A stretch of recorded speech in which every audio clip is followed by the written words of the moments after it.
Attention, les propos tenus dans cette vidéo ne sont pas forcément vrais, n'hésitez pas à les remettre en cause.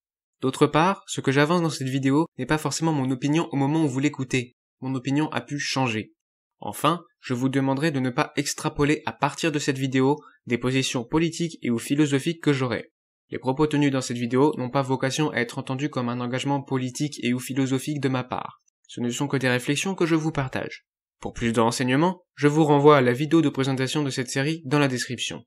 Bon visionnage, ou plutôt bonne écoute.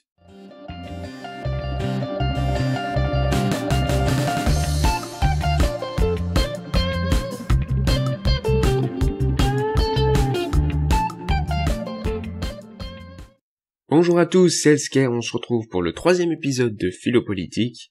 Aujourd'hui un épisode plus court, on va parler des homosexuels et du droit d'adopter, on va se poser la question, les couples homosexuels doivent-ils avoir le droit d'adopter?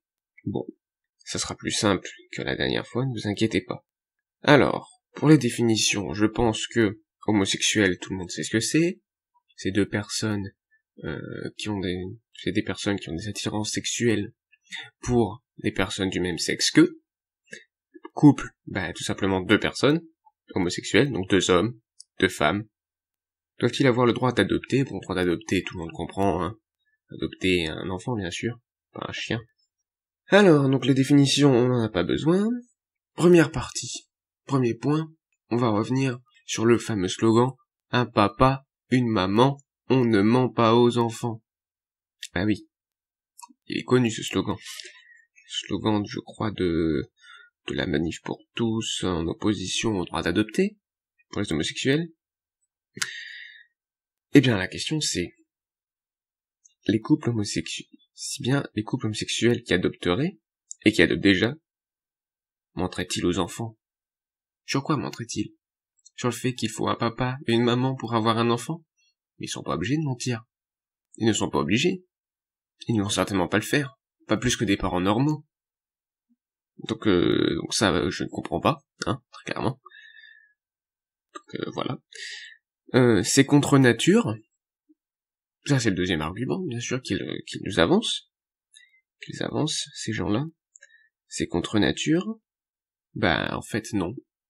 Non, parce que ça, on le voit dans la nature, on a vu des animaux de couples homosexuels adoptés. Oui, ça existe. Chez les oiseaux, je crois. Chez certaines espèces d'oiseaux. Puis chez d'autres mammifères. Chez des mammifères également.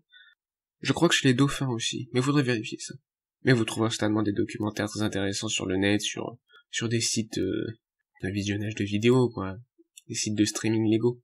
Bref, c'est pas contre nature. Ou alors c'est contre nature chez l'humain. Mais bon courage pour le découvrir. Surtout qu'apparemment il existe des couples homosexuels chez l'être humain. Donc, c'est pas contre nature. Par essence. Puisqu'ils existent. Non bref, c'est compliqué, hein. Ce serait compliqué pour eux de nous dire que c'est contre nature. Enfin, ils le disent, hein, mais pour argumenter derrière, j'en ai pas entendu beaucoup d'arguments, hein. Alors, ils nous avancent. Si l'enfant n'est pas du sexe de ses parents adoptifs, il n'aura pas de modèle de son genre, de son sexe. Alors là, des fois, ils confondent genre et sexe, mais bon, ça, c'est normal, car tout le monde confond encore le genre et le sexe. C'est-à-dire homme pour mâle, personne masculine, quoi. Personne masculine de sexe masculin, hein. N'entendons pas personne, genre une femme qui soit masculine ou un homme qui soit efféminé. Non. Le sexe, c'est... Enfin, il faudrait une vidéo plus grande pour parler du genre, mais... Le genre, c'est une construction sociale qui se construit socialement, justement, au-dessus du sexe.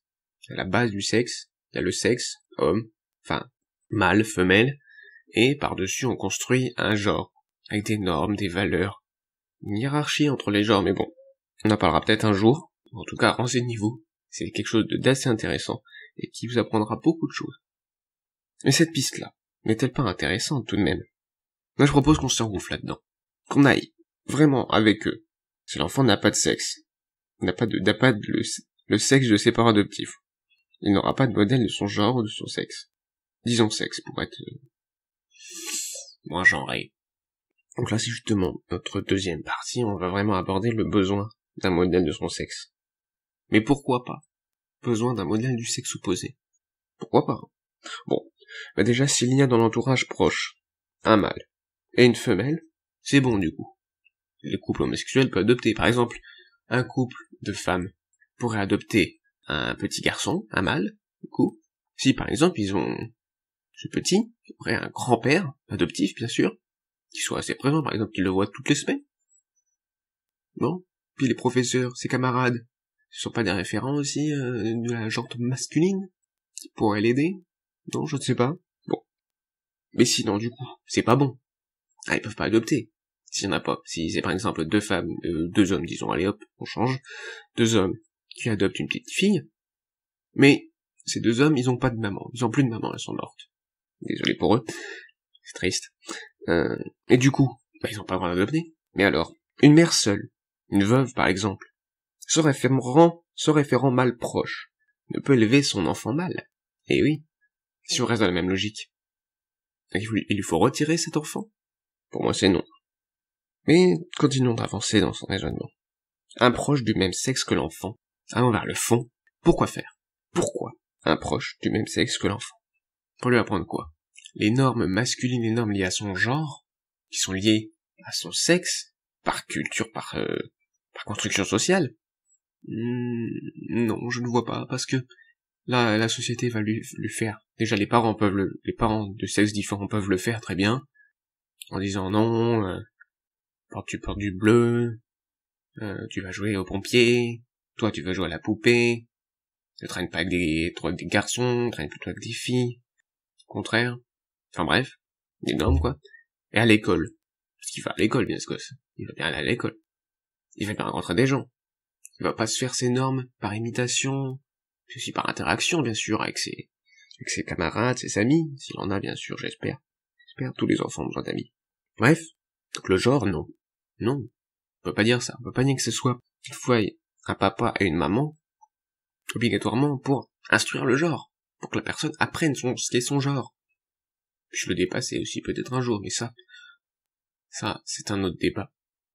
Alors, pour apprendre quoi? Pour apprendre ce qui est son sexe, exactement? Ses attributs, les attributs physiques, l'évolution de son corps? Ouais, peut-être.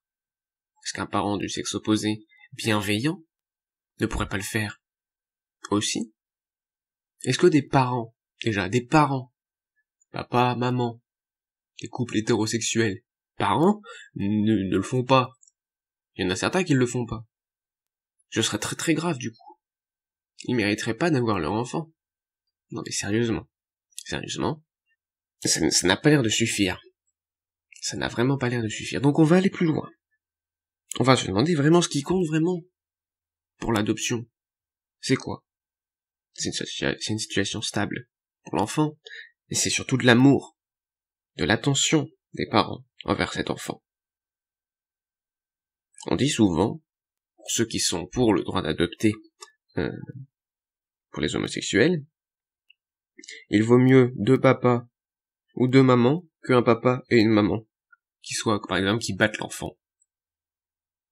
Bon, rentrons pas dans des extrêmes pareils, mais vraiment l'épanouissement d'un enfant semble aller avec l'attention, le temps, l'acceptation de la différence. Bah oui, parce que ce gosse, cet enfant adopté sera peut-être différent. Il le sera même, certainement. Certainement. Faut qu'il y ait de l'acceptation. Faut qu'il y ait de l'attention, du temps pour l'enfant de la part de ses parents adoptifs. C'est ça le plus important. Mais restons ouverts quand même. Laissons ouverte aux réponses la question. Et pourquoi pas? Pourquoi les homosexuels ne devraient-ils pas adopter? Il y a peut-être des gens qui ont des bonnes réponses, vraiment. Moi, si on m'en donne, je serai tout oui, je dirais, d'accord, prenons-le au sérieux, bien sûr, on essaiera de les critiquer, de contre-argumenter, de montrer qu'elles sont fausses, mais si on n'y arrive pas, c'est qu'ils ont des bons arguments, et on pourra poser le pour et le contre. Mais là, personne, en tout cas je n'ai pas à ma connaissance, personne qui m'ait donné de bons arguments. Personne à ma connaissance ne m'a donné de bons arguments. Mais bon, peut-être que dans les commentaires, certains vont donner des vrais arguments intéressants. Espérons-le. Espérons-le pour eux, espérons-le pour les enfants, surtout si c'est la vérité qu'ils énoncent, si c'est une vérité qu'ils énoncent, ça peut être salutaire pour les enfants. Mais bon, pour conclure, qui est important, c'est aussi de se référer aux enquêtes. Il faut se référer aux enquêtes sur les enfants adoptés par des couples homosexuels. Ont-ils plus de troubles? Sont-ils plus tristes? Pourquoi? Est-ce que, en moyenne, ils ont l'air plus épanouis, moins épanouis, selon leur propre dire? Selon le dire des enfants, en dehors de leurs parents, enfin bref, des études, quoi. Il faut voir, il faut étudier, et pas sur 3, 4, 5 cas, 5 témoignages. Bien sûr, moi j'en ai déjà vu des témoignages, oui, moi j'ai été élevé par 2 papas, tout s'est passé bien, je les aime toujours, etc. Oui, bien sûr, il y a des témoignages. Il faut faire une enquête, avec une plus grosse population, un plus gros échantillon, pour avoir des statistiques plus intéressantes, plus représentatives, et voir s'il y a des problèmes. Voilà. Peut-être, peut-être pas. Moi, si on me prouve, pour moi, les homosexuels doivent avoir le droit d'adopter, tant qu'on me prouve pas le contraire, tant qu'on me montre pas d'arguments en défaveur. C'est clair. Je suis pas contre, hein. Je vous répète, pour ceux qui seraient contre le droit d'adopter pour les homosexuels, tant que vous avez des arguments, énoncez-les, je ne suis pas opposé à la discussion. Le bien de l'enfant, comme tout le monde dit, c'est ce qui compte. C'est ça qui compte le plus. Alors donnez des arguments, creusez-vous les méninges, trouvez des arguments. Moi j'en ai pas. Je n'ai pas pour m'opposer, j'en trouve pas. Bref. Droit d'adopter pour les homosexuels, oui, sauf s'il y a vraiment des arguments opposés à cela. C'est logique. Merci à tous d'avoir écouté cette vidéo. Elle n'a pas été très instructive, je pense. C'est plus un appel à message, un appel à discussion sur ce sujet, à ouvrir un peu l'esprit, à rechercher des arguments pour s'y opposer. Ou justement, à ne pas en trouver, pour confirmer, pour certains, que c'est la bonne chose à faire, d'autoriser l'adoption pour les couples homosexuels, que c'est la bonne chose à faire. La discussion, c'est ce qui est le plus important. Il faut discuter, il faut débattre, c'est vraiment très important, et il faut le faire de bonne foi. Accepter de remettre en cause ses propres opinions, son propre avis, c'est ça vraiment débattre. Et bien sûr, il faut des arguments qui soient logiques, fondés sur des faits ou pas, hein, mais s'il y a besoin de faits, il faut que ce soit des vrais faits. Bref, merci à tous d'avoir regardé. À la prochaine pour d'autres vidéos.